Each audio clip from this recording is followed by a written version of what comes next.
When Russia launched its full-scale assault upon Ukraine in February 2022, there was a scramble among Ukraine's European allies to detach themselves from Russian energy supplies. We're banning all imports of Russian oil and gas and energy. That means Russian oil will no longer be acceptable at U.S. ports, and the American people will deal another powerful blow to Putin's war machine. We want to see the elimination of Russian oil imports during the course of the year. We can do it, and we can do it fast. All we need is the courage and grit to get us there. This manoeuvre has been accomplished with considerable and commendable aplomb. In 2021, Russia was the largest exporter of gas and oil to the European Union. Russian pipeline gas now accounts for about 8% and falling of the EU's gas imports and just 1% of the EU's oil imports. While this process has not been hiccup-free, it has been remarkably smooth for such a seismic transition, and therefore prompts an amount of wistful rage at the thought of the impact such measures might have had if applied when Russia first attacked Ukraine 10 years ago. One European country, however, has maintained a significant, if somewhat surprising, role in Russia's energy export sector: Ukraine. Probably, however, not for much longer, a prospect to which we shall return presently.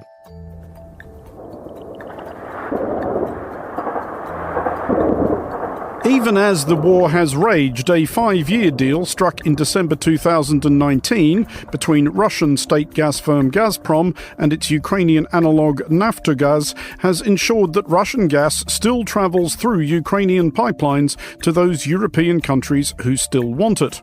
These include Austria, Hungary and Slovakia, who all claim that their landlocked status makes establishing alternative sources especially difficult, and they do have a case, though all three have also elected politicians and/or governments not unfavourably disposed to Vladimir Putin. By some estimates, the revenues from this gas are worth $7 billion to Russia annually. Ukraine is believed to earn around $800 million a year for the transit rights, but spends much of this on maintenance and operation of the pipelines.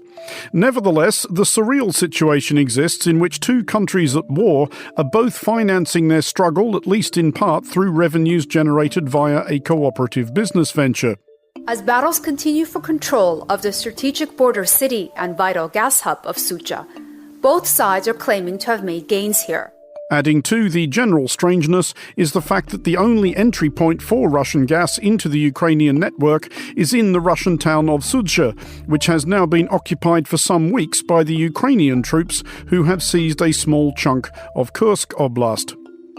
It is perhaps not quite, to conjure an imaginary comparison, the German Wehrmacht and the British Expeditionary Force going halves on a Dunkirk to Dover ferry service in the summer of 1940, but it's not far off. To be clear, and before anybody slaps on their foil hat with a triumphant yelp of aha, there is nothing necessarily sinister, let alone conspiratorial, about this. Counterintuitive quirks of this kind are a feature of most conflicts. In the last few weeks, for example, several airlines from European countries nobly boycotting or sanctioning the Taliban have decided that Afghanistan's airspace is at least preferable to Iran's, all things considered, and are paying the Taliban $700 per transit.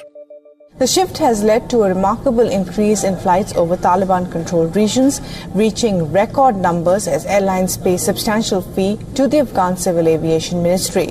Unsurprisingly, however, Ukraine has never been amused by this irony. Ukraine could always have legally turned the taps off, citing the sort of force majeure clauses which usually feature in any such contract and which are generally held to embrace such extraordinary events as one party to an arrangement invading the other in a mad seizure of revanchist delusion. Or Ukraine could have arranged for the kind of accident which can very easily befall fragile infrastructure during war, akin to that which, for example, blew holes in the Nord Stream pipelines beneath the Baltic Sea 2 Septembers ago. Well, Cy Hirsch reports U.S. Navy divers planted remotely triggered explosives on the pipelines in June while NATO was conducting military exercises in the area. Soon after the explosion, the United States strongly suggested Russia was behind blowing up its own pipeline.